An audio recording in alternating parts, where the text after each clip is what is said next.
कबूतर और शिकारी की कहानी। बहुत पुरानी बात है। कबूतरों का एक झुंड था। वह जिस स्थान पर रहता था, एक बार वहां भयानक अकाल पड़ा। आसपास खाने के लिए कुछ नहीं बचा।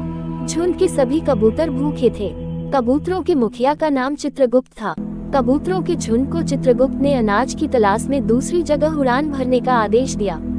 चित्रगुप्त ने एक जवान कबूतर को ये जिम्मेदारी दी कि वह देखते चले कि जमीन पर अनाज किस जगह मिलेगा।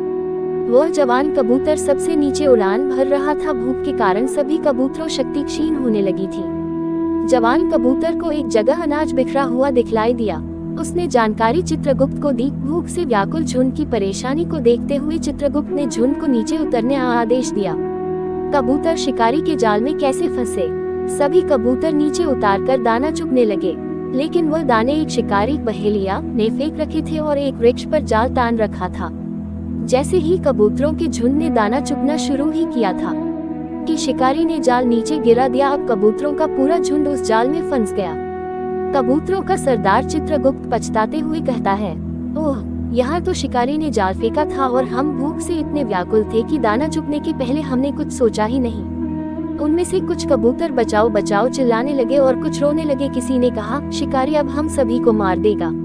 लेकिन उनका सरदार चित्रगुप्त गहरी सोच में था और कहने लगा, जाल बहुत मजबूत है। हम में से कोई भी जाल को नहीं तोड़ सकता, परंतु एकता में बहुत बल होता है। यदि हम सब मिल जाएं तो मौत को भी मात दे सकते हैं। उनमें से एक कबूतर बोला, सरदार स्पष्ट बतलाओ, क्या बोलना चाहते हो।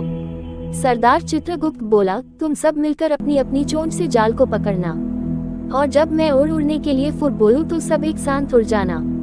कबूतर जाल से कैसे मुक्त हुए।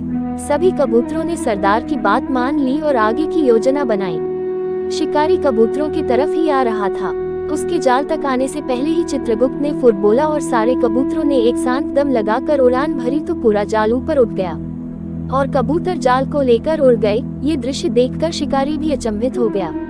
वह कुछ समझ पाता उसके पहले ही कबूतर उसकी पकड़ से दूर जा चुके थे। कबूतरों को उड़ता देख शिकारी भी जाल के पीछे पीछे दौड़ने लगा। उसे उम्मीद थी कि कबूतर जाल को लेकर ज्यादा दूर तक नहीं उड़ पाएंगे।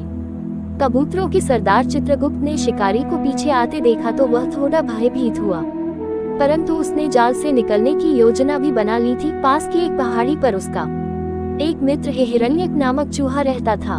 सरदार ने सभी को उसी दिशा में जाने का आदेश दिया जिधर उसका मित्र चूहा रहता था। कुछ ही देर में सभी कबूतर चूहे के बिल के पास उतरे। सरदार ने अपने मित्र चूहे को आवाज लगाई, भाई हिरण्यक, अपने बिल से बाहर आओ, आज मुझे तुम्हारी मदद की आवश्यकता है।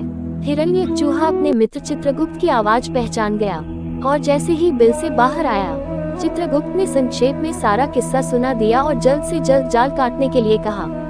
मूषक हिरण्यक ने कुछ ही देर में जाल काट दिया और सारे कबूतर स्वतंत्र हो गए। कबूतरों के सरदार चित्रगुप्त ने अपने मित्र चूहे हिरण्यक को धन्यवाद दिया और कबूतरों का झुंड फिर से आजादी के साथ आसमान में उड़ने लगा। शिक्षा। कबूतर और शिकारी की कहानी से हमें शिक्षा मिलती है कि संगठन में बल होता है। संगठित होकर असंभव को भी संभव कर सकते हैं।